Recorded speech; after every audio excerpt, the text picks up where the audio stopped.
L'histoire de Dr Zhivago, c'est tout d'abord l'histoire du Dr Zhivago, de Yuri Zhivago, qui partage certains points avec son auteur Boris Pasternak. Yuri Zhivago, c'est un jeune garçon orphelin au début du XXe siècle en Russie impériale. Il a perdu ses parents, il grandit à Moscou dans une famille qui le recueille. Il va devenir médecin, il va faire des études de médecine. Il est habité par une forme de bonté, un intérêt pour les autres, et c'est comme ça qu'il va se retrouver à soigner les autres. Et puis Yuri Zhivago, comme Boris Pasternak, est un poète. D'ailleurs, certains de ses poèmes écrits se trouvent à la fin du roman. Ce personnage de Yuri Zhivago traverse la première moitié du XXe siècle en Russie puis en Union soviétique, et il est au centre du livre comme un témoin essentiel de ces événements historiques. C'est un homme ordinaire, on pourrait dire, dans la mesure où il n'est pas héroïque, il est un homme parmi d'autres qui se retrouve comme ça pris dans la grande tourmente de l'histoire de son peuple et de son pays. Et deuxième niveau de la tourmente dans la tourmente, en ce qui concerne ce personnage de Yuri Zhivago, c'est celle qu'on pourrait appeler son alter ego, son âme sœur, Lara Guichard, qui traverse également tout le roman. Lara, elle est infirmière, elle a une ascendance étrangère et elle va épouser un fils d'ouvrier qui va devenir un homme très important dans le régime soviétique. Lara et Yuri vont se croiser, se recroiser, tomber éperdument amoureux, chacun étant marié, chacun ayant des enfants, et chacun étant animé par cette bonté, cette question de la morale, mais ne pouvant ni l'un ni l'autre résister à cette passion qui va donc les unir, puis les séparer. Ils vont traverser chacun ce vaste territoire en train, se retrouver parfois par hasard, et jusqu'au bout de leur vie respective, traverser cette grande histoire russe et soviétique jusqu'à la Deuxième Guerre mondiale, et se chercher et se retrouver malgré tout.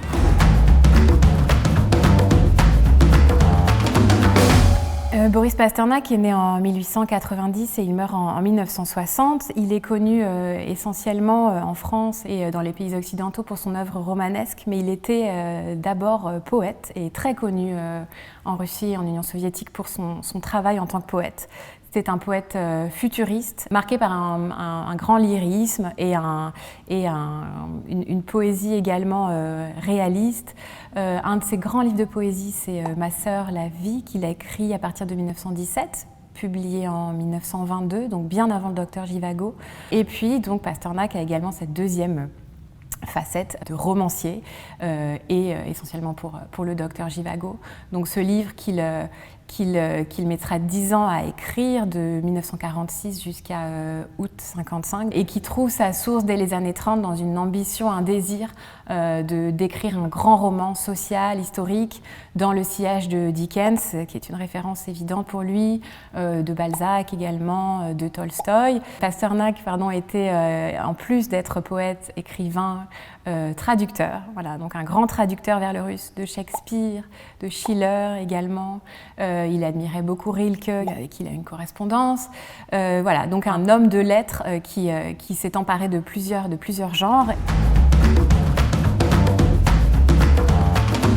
L'histoire éditoriale du Dr Zhivago est tout à fait exceptionnelle. Lorsqu'il termine ce vaste roman, il tente de se faire publier en russe par les revues littéraires, dans cette tradition donc, de la publication en langue russe qui se fait d'abord dans les revues, puis en volume.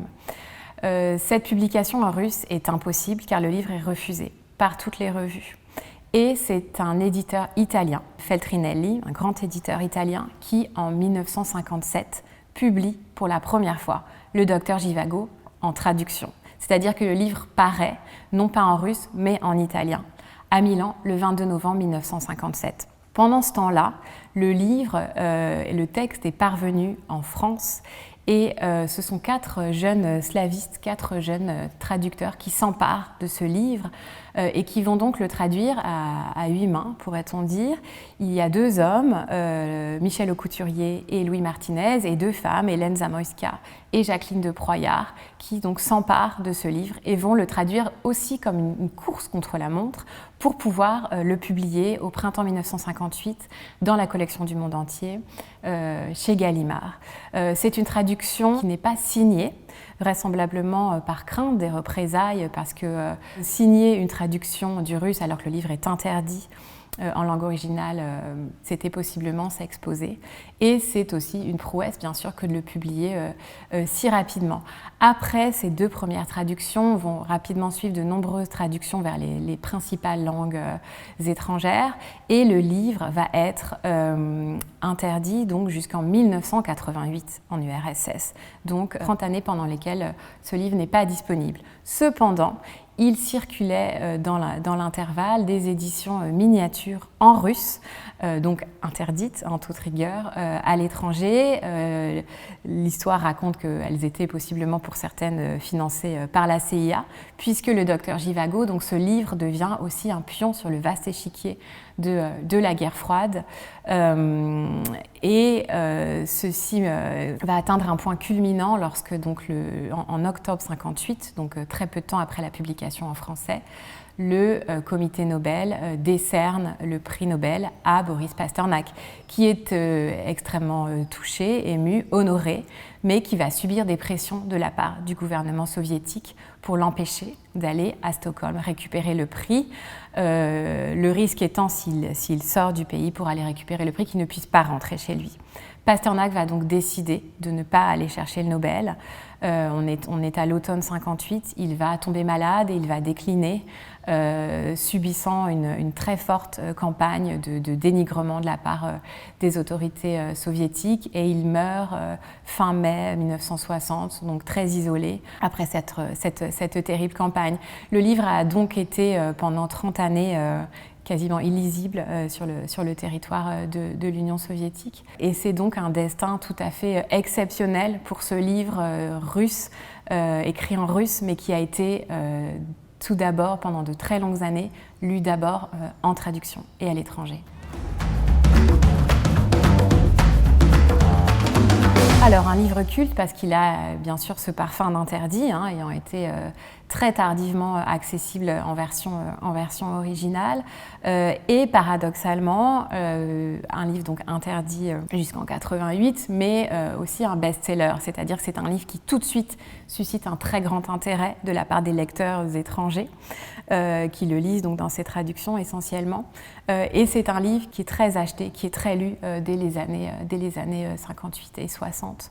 C'est un livre culte aussi parce que c'est un livre qui incarne puissamment ce qu'est le romanesque, c'est-à-dire qu'on est aux côtés d'un individu, donc le docteur Givago, Yuri Givago, un homme presque comme les autres, presque comme vous et moi, auquel on peut s'identifier et qui va être comme ça emporté dans le tourbillon de l'histoire, dans ses chaos, dans toutes ces difficultés qui correspondent à des faits historiques que Pasternak retranscrit à l'aune de cette vision romanesque qu'il a. Et on est emporté aussi dans cette passion qui est celle de Yuri et de Lara. C'est quand même un des grands bonheurs quand on lit un roman que d'être emporté par la passion et de vivre aussi ces émotions aux côtés des personnages. Il y a une dimension bien sûr de roman historique, on apprend beaucoup de choses, c'est la vision de Pasternak de ces années-là, la Grande Grève de 1905, la Révolution de 17, les purges jusqu'au début de la Seconde Guerre mondiale, mais tout ça est vu par le prisme d'un personnage qui nous emmène et qui nous fait donc traverser cette passion impossible. Et c'est un livre culte aussi parce qu'il traverse le temps, c'est un livre qui peut être lu par de très nombreux lecteurs, lectrices de très nombreuses générations. C'était aussi l'objet de notre entreprise de nouvelles traductions. La première traduction qui était tout à fait honorable et qui a vraiment permis de faire lire, de faire découvrir Pasternak, avait aussi, dans une certaine mesure, lissé la langue. Et là, le travail d'Hélène Henry, de la traductrice, consiste à replacer au centre la langue de Pasternak dans toutes ses aspérités, nous permettre d'entendre toutes ces voix qui émanent de l'ensemble de la société russe et soviétique telle que vue par Pasternak et de faire résonner ces heurts, cette cacophonie aussi, ces tourments que nous allons donc vivre aux côtés des personnages.